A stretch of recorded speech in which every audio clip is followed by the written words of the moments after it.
South Park and the Stick of Truth. Good game. Recommend. South Park and the Fractured Butthole. Also a good game. First game on Steam I got all achievements for. Dead Rising. Great game. Classic. Dead Rising 2 Off the Record. A good game, but the first one holds up better. Dead Rising 3. Really enjoyed this one. Probably my favorite of the series. Dead Rising 4. Ugh. So much potential. Huge miss. Ori and the Blind Forest and Ori and the Will of the Wisps. Best Metroidvania style platformers I've played. Beautiful visuals and soundtrack. Buttery smooth gameplay. Second game improved on the combat. My only issue with it is that it made me want to play more games like it, so I got Hollow Knight because of all the rave reviews, and I have never been able to get into it. Dead Cells. Great game. Played a lot of this while watching through shows on my other monitor. Shadow Warrior and Shadow Warrior 2. I bought these immediately after watching the announcement trailer for Shadow Warrior 3. Loved them. Probably my favorite games in the genre. First one had better story and characters, and the second one changed up the gameplay and had a bit more stuff going on, but it was still great. Can't wait for Shadow Warrior 3.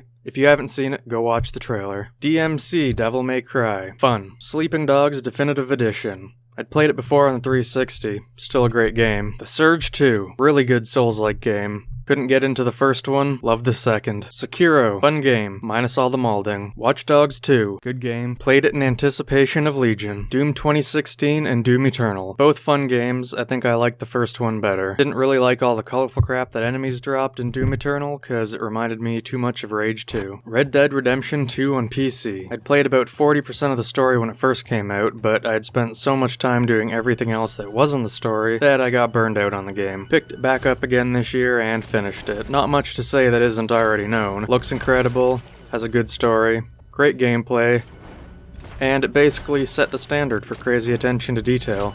My only regret was pre-ordering it and being stuck with the Rockstar launcher version. If I had it on Steam, I would have been more incentivized to complete achievements and such.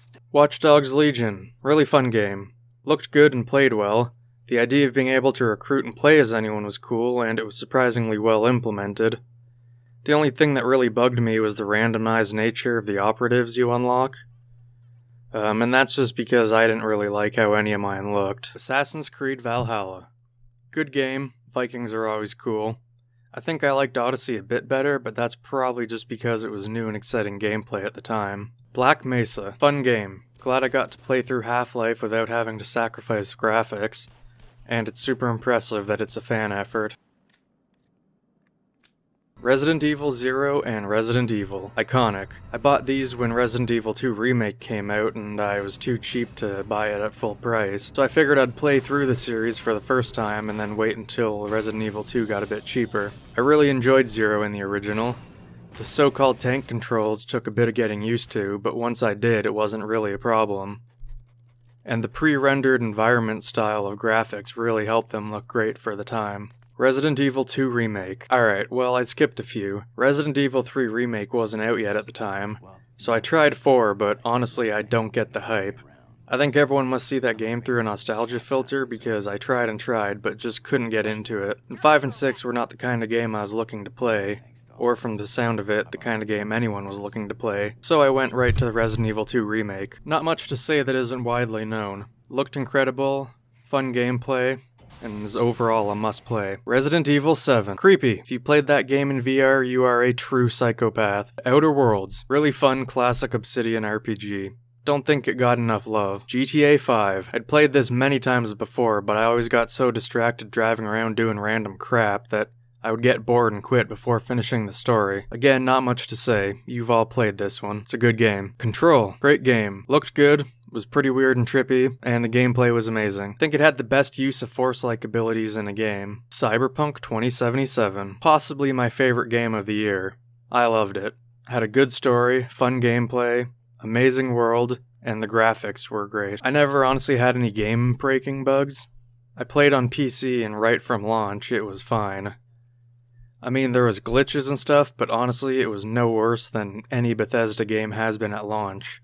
Or years down the road for that matter. Kinda seems unfair that everyone always finds the bugs in Bethesda games funny, but they were flipped out about Cyberpunk. Honestly, I think everyone was just complaining because they expected way too much, so that's on them. I didn't expect anything and I had an amazing time. I have 100+ hours played and about 75% of the achievements. We'll definitely play it again. Prey. Took me a bit to get into, but it was good. Just Cause 3. I always love open-world third-person sandbox games, so this was fun. Neo 2. Was kinda skeptical at first because I never made it all the way through the first game, but I love this one. Have 161 hours played before I got burned out on it. Destroy All Humans. Second game on Steam where I got 100% of the achievements.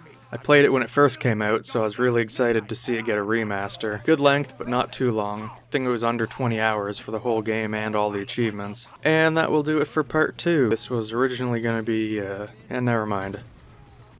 And that will do it for part 2. A bit longer than I expected, but, who gives a shit? Never mind. F you, this.